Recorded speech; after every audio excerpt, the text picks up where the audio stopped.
Hello, welcome to part 2, and let's continue our exploration of the humble overhand knot.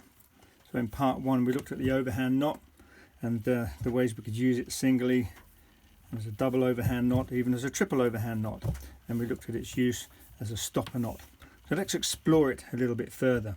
There's a couple of things to talk about, because the overhand knot is such a fantastic way of introducing ourselves to different concepts when it comes to knotting. So, two things that you need to learn. When you're learning knots, very often this bit here that you're moving around to make the knot, the end of the rope if you like, is called the working end. The rest of it, imagine this was tied to something or part of a bundle of rope somewhere, the rest of it is called the standing part.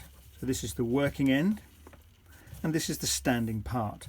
And this is important sometimes because we're going to see that this knot can introduce you to knots that are directional. Let's have a look at that now. So if we take our usual overhand knot like this, we take the working end, we take it through and under, there's our overhand knot.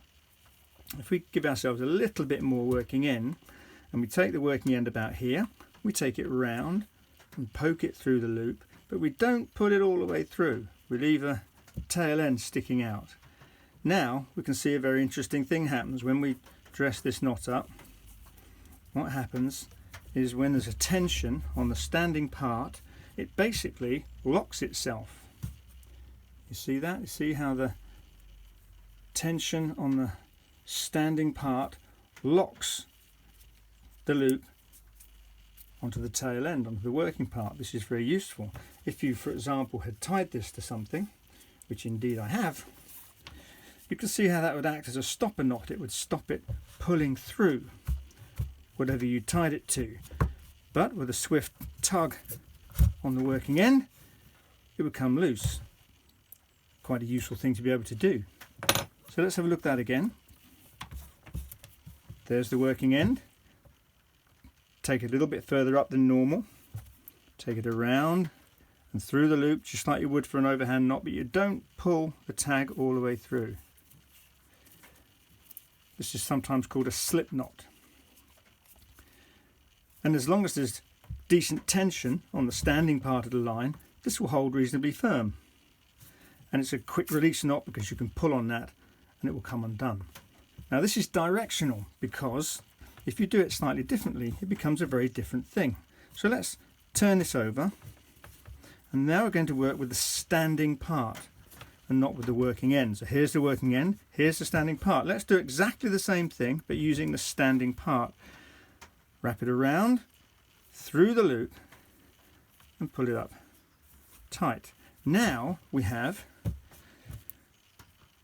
an overhand knot tied over the standing part which runs free.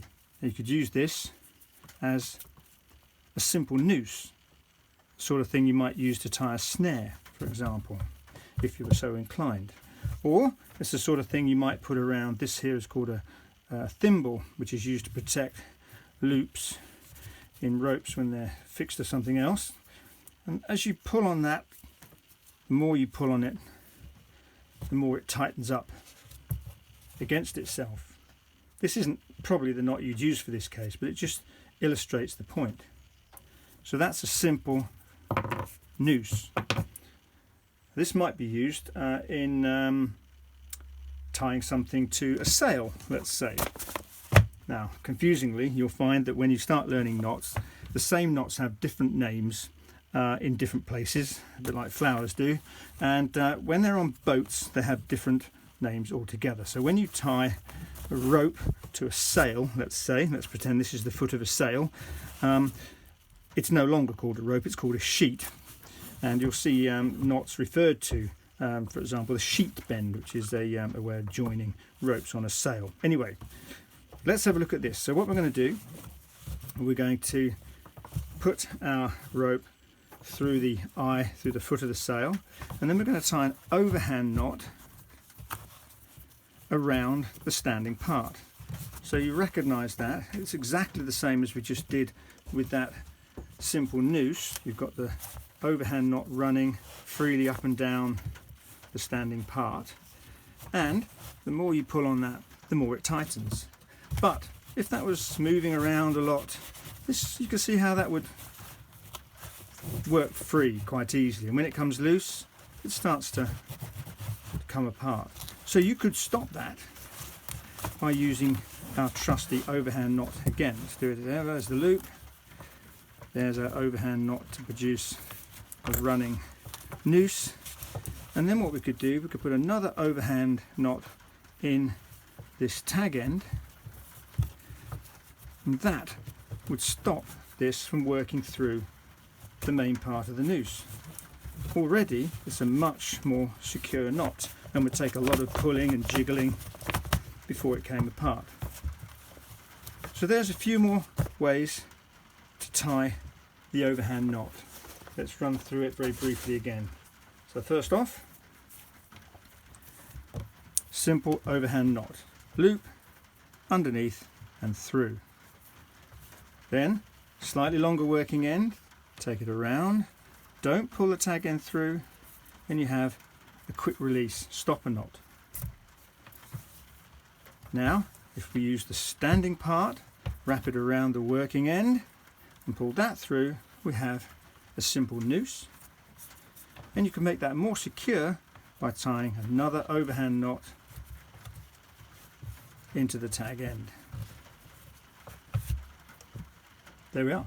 More uses for the humble, beautiful overhand knot.